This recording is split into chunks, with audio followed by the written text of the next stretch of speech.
Ертең мына Арафа күні Меккеге барған бир туугандарыбыздын бардыгы ертең Арафат тоосуна чыгат. Мына ошол жерде дуа кылат. Эми башка бул жакта ошол ажылыкка барбаган туугандарыбыздын, мусулмандардын кылган ибадаттарын жөнүндө, айрыкча орозо жөнүндө бир-эки хадис айтып кетейин иншалла. Артыкчылыктары жөнүндө, себеби эртең өзгөчө бир күн болуп эсептелет. Арафа күнү буга байланыштуу пайгамбарыбыз саллаллаху алейхи вассаламдын бир топ хадистери бар Арафаттын артыкчылыктары жөнүндө. Пайгамбарыбыз саллаллаху алейхи вассалам бир хадисинде айтат, Арафа күнүндө дейт, Арафа күнүндө кармалган орозо, ошол орозо бир жылдык, ошол эле өткөн бир жылдык жана келип жаткан бир жылдык күнөөнү кечирет дейт. Кафарат болот дейт. Демек, өткөн жана келип жаткан күнөөлөрдүн баарын өзү кечирет деп атат. Демек, 2 жылдык күнөөнү кечирет Аллах Таала. Бир күн орозо кармайбыз, ошол аркылуу 2 жылдык күнөөбүз кечирилет. Иншалла, ниетибиз Аллахтын ыраазылыгы үчүн болушу керек албетте. Ошондой эле биринчи халифа Азирети Абу Бакр радыйаллаху анхунун Абдуррахман деген баласы бар. Баласы болгон. Ошол Абдуррахман бир күн өзүнүн бир тууганы болгон Айша энебиздин бөлмөсүнө кирет. Азирети Айша энебиздин бөлмөсүнө кирсе, Азирети Айша энебиз күн ошол күнү мына бүгүнкү күндөй аябай катуу ысык болуп аткан. Өтө ысык, ал жактын ысыктары бизге салыштырмалуу өтө катуу.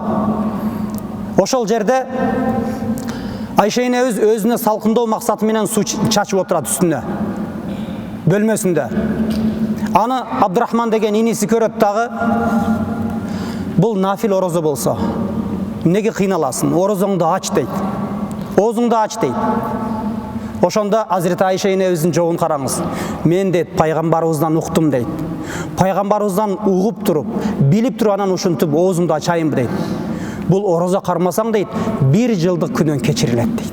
1 жылдык, жок дегенде 1 жылдык күнөөң. Бир күн орозо кармайбыз, 1 жылдык күнөөбүз кечирилет туугандар. Ошондуктан эртең өзгөчө ошол орозого көңүл буралы. Эртең менен саат 4кө чейин тамак ашыбызды ичип, оозубузду бекитебиз. Кечинде ооз ачар ифтар эме болгондо шам намазынын убактысында оозубузду ачабыз. Ошондуктан эртең иншалла орозого ниет кылалы бардыгыбыз. Ошондой эле пайгамбарыбыз саллаллаху алейхи вассалам бир хадисин Айша энебиз дагы жеткирет. Айтат, Арафа күнүндө бир күн орозо кармаган киши 1000 күн орозо кармаган сыяктуу болот дейт. 1000 күндүк соопко ээ болобуз туугандар. Ошондуктан эсептеп караңыз, 1000 күндө канча, бир жылда 365 күн боло турган болсо 3 жылдык болуп кетет. 3 жылдан да көп болуп кетет. Ошондуктан ушул орозого өзгөчө иншалла маани берип көңүл буралы, орозо кармайлы. Иншалла ошол эле учурда бир гана орозо кармап коюп жүрбөй, албетте истигфар зикирлерибизди кылайлы. Өзгөчө Арафа күнү эртең биздин ажыларыбыз ошол Арафат тоосуна чыгып, кол жайып, алакан жайып, ушунчу дуа кылат. Биз бул жерде туруп, ошол туугандарыбыздын дуасы кабыл болсун иншалла. Ошолордун дуасы кабыл болсо, биздин дагы дуаларыбыз иншалла сөзсүз кабыл болот. Ошондуктан ушул нерсеге көңүл буралы. Айрыкча дагы эртең Арафа күнү биз багымдат намазы парзынан кийин ташрик такбир башталат. Ташрик такбир, ла Аллаху акбар, ла илаха иллаллаху, Аллаху акбар ва лиллахил хамд деп айтабыз. Фарз намазынан кийин жок дегенде 2 жолунан айтабыз ушинтип. 2 жолунан айтабыз, бул Курман айттын 4-чү күн. 3 күн бүтөт, жалпы 23 убакыт ушул такбирди айтышыбыз керек парз намазынан кийин. Багымдаттын фарзынан кийин, пешимдин парзынан кийин, асырдын, шамдын, куптандын парзынан кийин ушул ушинтип айтышыбыз керек. Бул важип. Ушул маселеге көңүл буралы иншалла. Бул 23 убакыт. Эртең 5 убакыт болсо, андан кийин Курман айттын 1-чү күн, 2-чү күн, 3-чү күн, бул 20 болобу, андан 4-чү күн, Курман айттын 4-чү күнү. Асыр намазында ушул такбир ташрикти айтабыз, ташрик такбирин айтабыз, айткандан кийин бүттү, андан кийин токтотобуз, айтпайбыз. Ошондуктан ушул такбир, ташрик такбирге дагы көңүл буралы иншалла. Эми биз негизги өзүбүздүн темабызга келели, курмандык. Курмандык деген эмне бул? Курмандык бул айт күндөрү. айт күндөрү ибадат ниети менен белгилүү сапаттагы, белгилүү болгон кой, эчки сыяктуу, уй, төө сыяктуу малдарды сою аркылуу аткарылган ибадат болуп эсептелет. Бул курмандыктын арабчасы удхая болуп эсептелет. Удхая деп айтылат. Кур'ани Каримде өзү негизи эки жерде курмандык жөнүндө өтөт. Бирөөсү Ибрахим алейхиссаламдын окуясы болот. Бирөөсү болсо Адам атанын балдары Кабил менен Хабилдин окуясы. Мына ошолордун дагы курмандык, Аллах Тааланын ыраазылыгы үчүн курмандык атаганы жөнүндө баян өтөт. Адам атанын эки уулу болот. Кабил, Хабил. Мына Кабил, Хабилдин дагы булар Аллах Таалага жакындоо максатында Аллах Тааланын буйругун аткарат. Хабил өзүнүн жакшы көргөн, эң жакшы көргөн курмандыгын алып барганда Аллах Таала кабыл кылат аны. Ал ошол учурдагы эме менен күйүп кетет экен курмандык. Ал эми Кабил болсо өзү чириген буудай арпаларын алып барат. Ошондо аныкыны Кабилдикini кабыл кылбайт дагы, Хабилдикini кабыл кылат Аллах Таала. Мына ошол жөнүндө Кур'ани Каримде баян кылынат. Ал эми биз бул жерде токтоло турган маселе Ибрахим алейхиссаламдын курмандыгы. Бул курмандык Ибрахим алейхиссаламдан калган мурас бизге. Биз ошодон бери Ибрахим алейхиссаламдын аткарган ибадатын аткаруу менен Аллах Таалага жакындап келебиз. Ибрахим алейхиссалам көптөгөн жылдар бою балалуу болбойт. Өзү 120 жашка толот. Ошондо Аллах Таалага дуа кылат. Өзү ушул 120га жакындаганда аялы 80 жашта болот. Бир риваяттарда. Көптөгөн жылдары балалуу бою баланын жытына зар болот. Ошол мезгилде Ибрахим алейхиссалам ушундай жүрөгүнөн жалынып, Аллахым дейт, мага дейт бала бер дейт. Эгер бала берсең дейт, мен сенин ыраазылыгың үчүн курмандыкка чалам дейт. Ошентип айтып Аллах Таалага ант ичет. Аллахым сен сага ант болсун дейт. Ант болсун дейт. Мен убадам болсун дейт. Сөзсүз мен ушундай курмандыкка чалам балам дейт. Эгер балалуу болсом дейт. Ошондо Аллах Таала бир канча жылдан кийин Ибрахим алейхиссаламга бала берет. Бала берет. Кур'ани Каримде бул жөнүндө айтылат. Кур'ани Каримде Саф сүрөсүндө окуйм дегендер болсо 101 аятынан баштап ошол жерде айтылат. Эми Ибрахим алейхиссалам балалуу болот. Балалуу болгондон кийин ага Исмаил деген ат берет баласына. Баласын жакшы карап, чоңойтуп жүрүп, бир күн түш көрөт. Уктап атып түш көрөт. Түшүндө өзүнүн ошол кичинекей баласын мууздап атканын көрөт. Мууздап атканын көрөт. Ал Ибрахим алейхиссалам маани бербейт. Жөн эле түш бул деп. Экинчи күн кайра эле ошол биринчи күн көргөн түштүн дал өзүн кайра экинчи күн дагы ошону көрөт. Анан экинчи күн дагы маани бербейт. Жөн эле түш болуш керек бул деп. Анан үчүнчү күн кайра эле баягы түштү көргөндө анан ойлоно баштайт.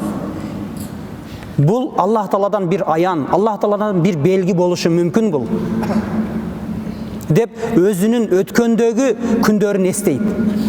Балалуу болбой жүргөн күндөрүн эстейт.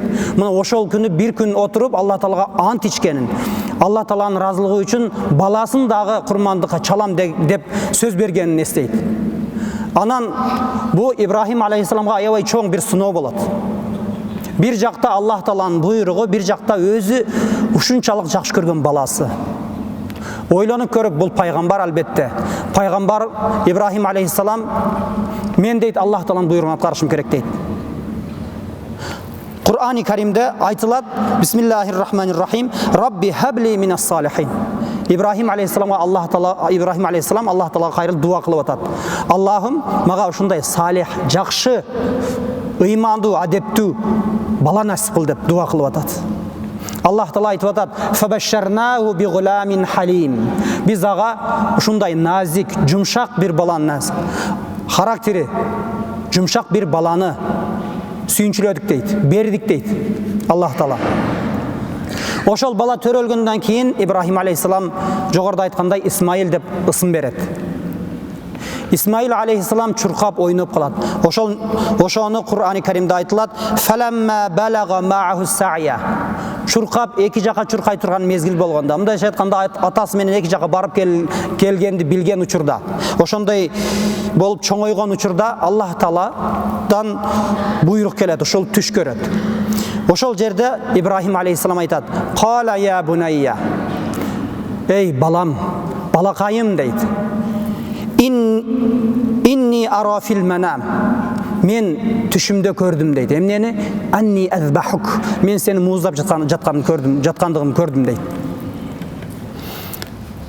Фанзур маза тара, кара, ойлонуп көр, эмне дейсиң бул сөзгө дегенде. Караңыздар, бул жерде дагы биз өзгөчө Исмаил алейхиссалам жообун караңыздар. Айтат: "Кала я абати фа'ал ма ту'мар". Исмаил алейхиссалам айтып атат: "Атаке" дейт, "эмне деп буйрулган болсо ошону аткаргының" дейт. Бул ата менен баланын ортосундагы мамилени бул жерде талим тарбияны айтып атат. Ушунчалык жакшы кылып жетиштирген татыктуу атасына, пайгамбардын баласы өзүнүн атасына татыктуу жооп берип атат: "Атаке, Аллах Таала эмне буйрган болсо ошону аткарыңыз" дейт. "Сатажидуни иншааллаху минас сабирин" дейт. Кудай кааласа, мени, Аллах Таала кааласа дейт, мени сабырдуу экендигимди көрөсүң дейт. Мен сабырдуу болом дейт. Сен Аллах Тааланын буйругун аткар дейт. Мына ушинтип, "Фаламма аслама ва таллаху лил жабин". Экөө дагы Аллах Таалага баш ийип, болду, Аллах Тааланын буйругун аткарабыз дейт. Атасы Аллах Тааланын буйругун аткарам деген учурда баласы: "Мен итаат кылам, баш ийем, Аллах Тааланын буйругун аткар" деп атасына баш ийип берет. Ошентип башыны коет жерге. Ошол жерде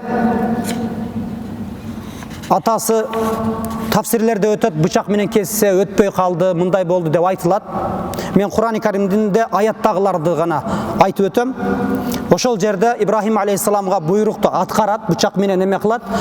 Ошол жерде Аллах Тааладан бир вахий келет. "Ва надайнаху айя Ибрахим". Эй Ибрахим деп биз кайрылдык дейт Аллах Таала.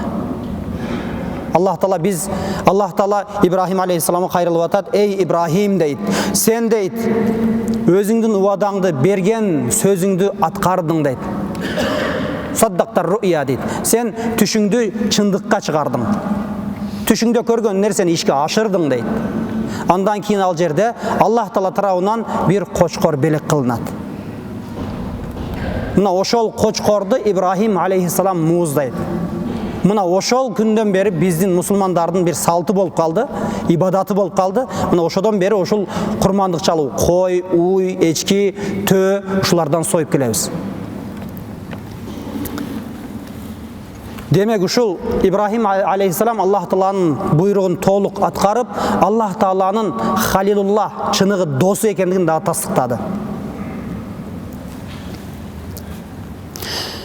Урматтуу жамаат, эми курмандык жөнүндө, курмандык ислам дининде негизи бардык ибадаттарда эң маанилүү нерсе ниет.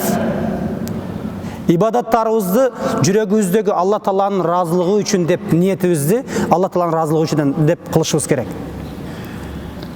Пайгамбарыбыз алейхиссалам хадисинде дагы айтат: "Аткарылган иштер, амалдар" дейт, "ниеттерге жараша багланат" дейт. "Иннамал а'малу бинният" дейт. Аткарылган иштер ниеттерге жараша багланат дейт. Ошондуктан курмандыкта Алла Тааланын ыраазылыгы үчүн союлушу керек. Негизинде Аллах Таала биздин окуган намазыбызга, кармаган орозобузга, зекетибизге, курмандыгыбызга муктаж эмес. Бирок бизди өзүнө жакындатуу максатында менин буйругумду пендем канчалык аткарат экен, ниети кандай болот экен деп бизге ошондой сыноо берип атат.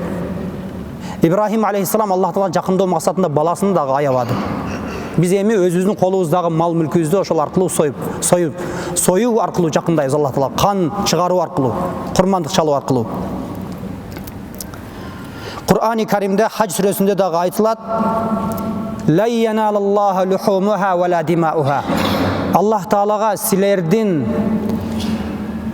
сойгон малыңардын эти дагы, каны дагы жетпейт дейт. "Валаки яналуху тaqwa минкум". Бирок силердин жүрөгүңөрдөгү ниетиңер, силердин жүрөгүңөрдөгү ыкласыңар гана Аллах Таалага жетет дейт.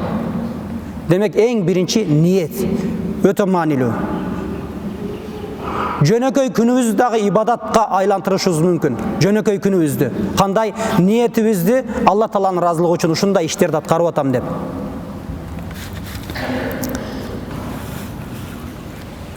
Жогоруда Кабил менен Хабилдин окуясындагы кичине токтолуп кеттик эле. Мына ал жерде дагы Кабил чыныгы ыхласы менен Хабил Аллах Тааланын ыраазылыгы үчүн курмандыгын багыштайт. Ал эми Кабил болсо аны өзүнүн напсы каалагандай берет. Аллах Таала Хабилдигини кабыл кылат. Кабыл кылгандан кийин Кабил Хабилге кызганып Хабилди өлтүрөт. Ошол демек бул жерде дагы бир нерсе туугандар, курмандыкта биз курмандык чалабыз, айлана чөйрөбүздөгү бей бечараларга, жетим жесирлерге беребиз, же бул муктаждарга беребиз. Колунда бар адамдарга болгон кызганыч жоюлуп жок болот. Кызганычты жоюунун жолу бирөөсү бул курмандык. Ошондуктан иншалла колубузда бар мусулмандар ушундай колунда кимде бар болсо курмандык чалсын. Алла Тааланын ыраазылыгы үчүн иншалла Аллах Таалам ошол курмандыгыңыздарды кабыл кылсын. Курман айт күнү эң жакшы амал, эң жакшы иш бул курмандык чалуу туугандар. Пайгамбарыбыз алейхиссалату вассалам бир хадисинде айтат: адам баласы үчүн курман айт күнү курмандык чалуудан башка жакшыраак амал жок дейт.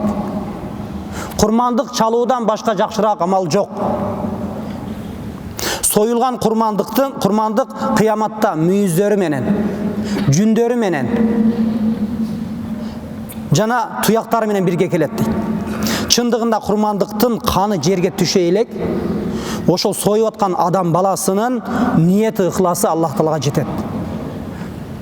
Ал жерде ниет кылып эле Аллаху акбар, ла илаха иллаллаху, Аллаху акбар деп такбир айтып аткан учурда эле биздин ниетибиз Аллах Таалага жетет иншалла. Эми пайгамбарыбыз хадисинде айтат: ошондуктан дейт курмандыгыңарды чын көңүлдөн чалгыла, курмандыгыңарды чалгыла дейт. Эми кимдер курмандык чалышы керек же кимдер курмандык чалса болот? Кандай шарттары бар? Ошого карайлы. Биринчи мусулман киши, мусулмандар. Андан кийин балагатка жеткен болуш керек. Сапарда болбош керек. Сапарда болбогондордун өзүнүн эркиси. Кааласа соят, кааласа сойбойт. Алардын өз эрки. Андан кийин айт күндөрү акчасы, мал мүлкү негизги муктаждыктарынан тышкары курмандык чалуу мүмкүнчүлүгүнө ээ болсо, мындайча айтканда зекет бере турган деңгээлге жеткен болсо, ал милдеттүү түрдө союш керек. А зекет бере турган деңгээлге жетпегендер дагы өз каалоосу менен сойсо болот, колунда бар болсо. Ал эми ошол зекет бере турган деңгээлге жеткен киши милдеттүү түрдө ага важип деп айтылат. Аткарбаса күнөөкөр болот. Ошондуктан ушул курмандыкты чалышыбыз керек иншалла. Анан качан курмандык чалынат? Мына эртеңки күндү айтайлы. Эртең 11 август. Эртең 10 Арафат күндөн кийин базар күнү 11 август. 11 август күнү мечиттерде, площадьта намаздарды окуйбуз. Намаз окулгандан кийин барып курмандык чалабыз. Намаздан мурун же болбосо эртең кечинде эле, Арафаттын кечинде эле союп коеюн, эртең башка иштерим бар деп эме кылганга болбойт. Ал курмандыктын ордуна өтпөйт. Намазды окуйбуз андан кийин. Себеби пайгамбарыбыз саллаллаху алейхи вассалам сүннөтү дагы ошондой, хадистерде дагы өтөт. Намазды окуйбуз, намазды окугандан кийин, андан кийин барып курмандыктарды чалабыз деп пайгамбарыбыз саллаллаху алейхи вассалам айткан хадистеринде. Демек ошондуктан 11 август күнү намазды, курман айт намазын окуйбуз. Курман айт намазы эсиңиздерде болсун туугандар, 7:30 окулат. 7:30, ошондуктан ошол убакытка кечикпей келгенге аракет кылыңыздар иншалла. Анан курмандык качанга чейин курмандык чалынат? Эрте базар күнү 11 болот турган болсо 12-13 август күнү кечки шам намазга чейин, күн батканга чейин сойсо болот. Эң жакшысы биринчи күн сойгон. Анан жетишпей калса андан кийинки күн сойсо болот. Ошол күнү союлат. Анткенде пайгамбарыбыз саллаллаху алейхи вассалам дагы хадисинде айтат дедик: ким курман айт намазынан мурда курмандыгын чалса, анын курмандыгы жөнөкөй эле өзү үчүн деп айтылат. Линафсихи дейді. Өзі үшін деген жөн эле эт катары эсептелип калат. Ал курмандыктын сообуна ээ болбойт. Ошондуктан бул маселени биз айт намазынан кийин курмандык чалууга аракет кылалы. Ал эми кайсыл малдардан курмандык чалабыз? Бул жылда кайталанат, дагы кайталап өтөйлү. Курмандык катары кой, эчки, уй, андан кийин топоз, төө, буйволдан гана ушул курмандык чалынат. Кой жана эчки 1 жашта болуш керек. Эгер ошол козу болушу мүмкүн, козу 6 айлык боло турган болсо, ошол 1 жылдык койдой эт бере турган болсо, семиз боло турган болсо, мына ошолор сойсо болот. Мына курман айтта көпчүлүк мына суусамырдан, чаткалдан, нарындан, ошактардан, жумгалдан койлор келет. Ошол мезгилде айрыкча сатып аткан кишилер дагы болсо, угуп алыңыздар туугандар, алардан кичинекейди дагы чоңойтуп сатууга болбойт. Мындайча айтканда, чоңойтуп дегенде бул 6 айлык, 7 айлык деп сатууга болбойт. Семиз болуш керек. Өзүңүздөр дагы көрүп карап алыңыздар. 1 жылдык койдой семиз болуш керек. Ошол козуларды гана союуга болот. Андан кийин төө 5 жашта болуш керек. Уй 2 жашта болушу керек. Булардан башка жапайы тоодогу текелер, кийиктер болбойт курмандыкка. Ошол эле учурда тоок, каз, өрдөк, индүк сыяктуу канаттууларда курмандык катары союлбайт. Болгону ушул 5 түр эле. Кой, эчки, төө, уй, уйдун немесинен топоз, буйвол сыяктуулар гана болот. Жылкы болбойт. Туугандар, жылкы курмандыкка болбойт. Анан айрыкча бул кой, эчки, ушул курмандыкка чалынып аткан малдын уй болобу, топоз болобу, булардын бир көзү же эки көзү сокур болбош керек. Аксак же көтөрүм болгондору дагы болбойт. Тиштеринин көпчүлүгү жок боло турган болсо дагы алар болбойт. Эмчектеринин учу кесик болбош керек. Бир же эки мүйүзү түбүнөн сындырылган боло турган болсо дагы алар жарабайт. Ошондой эле куйругунун жартысынан көбү жок болсо дагы курмандыкка жарабайт булар. Ушундай нерселерге көңүл буралы. Сатып алып аткан учурда дагы кайсы алардын көзүнө, тишине, бардыгына көңүл буралы. Анан курмандыкты бир канча киши биригип союуга болобу? Кой менен эчкини биригип союуга болбойт. Бардыгы сое турган болсок, бир кой сое турган болсок, бир киши соет. Анан аны сое тургандар, эгер уй сое тургандар жеке өзү сойсо болот. Ошол эле учурда 7 киши курмандык чалам деген ниет менен болуш керек бардыгы. Ошолор сойсо болот. 7 киши биригип туруп бир уйду сойсо болот, төөнү сойсо болот, топозду сойсо болот. Мына ошолорду 7 киши биригип туруп, анан ошол 7 киши бириккенде сойгондон кийин анын эти тараза менен кадимкидей жакшы тартылып туруп бөлүнүш керек. Чамалап, божомол менен бөлүүгө болбойт. Аны тараза менен так-так тартып эме кылыш керек. Андан кийин ушул жерде ниетке өзгөчө көңүл бурулуш керек. Бирөө 7 кишинен бирөөсү жөн эле мен дагы ушуларга шериктеш болуп эт алып калайын деп сое турган болсо, ал берки 6 кишинин дагы курмандыгын бош текке кетип калат. Курмандыктын сообун ала албай калат. Ошондуктан ар бири өзү ниети Алла Тааланын ыраазылыгы үчүн курмандык чалам деген ниетте болуш керек. Андан кийин чалынган курмандыктын эти 3кө бөлүнөт. Биринчиси өзүбүздүн сойгон кишинин өзүнүн үй бүлөсү үчүн, экинчиси кошуна туугандарга таратылат, үчүнчүсү муктаж адамдарга таратылат. 3кө бөлөбүз. Эгер жөн эле бир койду союп туруп эле мен өзүмдү албайм, жөн эле барып бардыгын тарасам болобу дегендер болушу мүмкүн. Ал бардыгын өзүңүздүн каалооңуз. Койду союп туруп же эчкини же уйду союп туруп эле мен өзүмө кереги жок, болду, менде этим бар, мына деп таратып салса дагы боло берет, сооптуу болот дагы.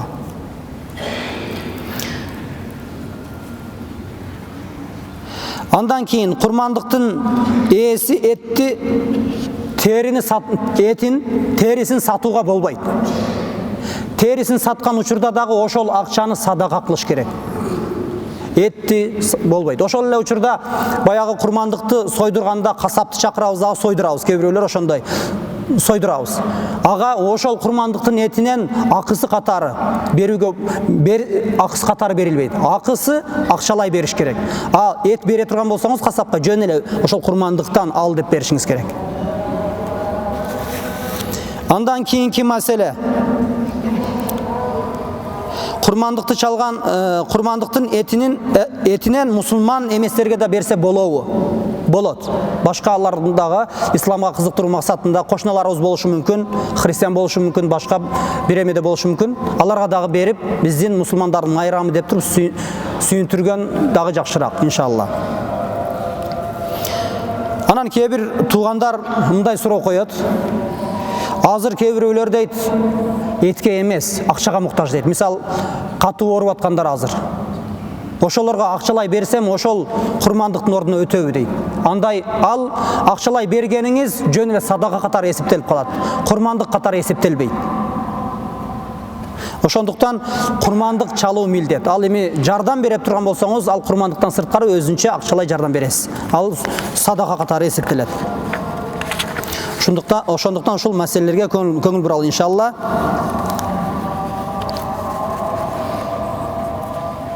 Анан курмандыкка чалына турган кой болобу, эчки болобу, уй болобу, ал тууп калса, анын баласы ошол эме менен кошо мууздалса дагы, мууздалат же болбосо аны сатып туруп, аны садака кылынат, анын акчасы. Ошол эле эмеде болсо, союп аткан учурда курсагынан чыгып келет, тирүү болуп. Ал союлат же болбосо таратылат. Эме кылып туруп эле башка бирөөгө сатып туруп акчасын садака кыласыз. Ошол эле учурда курмандыктын кээ бирөөлөрү саан болушу мүмкүн, саалып аткан болушу мүмкүн. Уйду саап аткан болсо, ошол сүтүн саай турган болсоңуз, аны дагы садака катары беришиңиз керек. Ошондуктан ушул маселелерге көңүл буралы, иншалла. Аллах таалам ушул чала турган курмандыктарыбызды кабыл кылган болсун. Аллах таалам бардыгыбыздын ниетибиздерди, дуаларыбызды кабыл кылган болсун, иншалла. Субхана раббика раббил иззати амма ясифун ва саламун алал мурсалин валхамдулиллахи раббил аламин.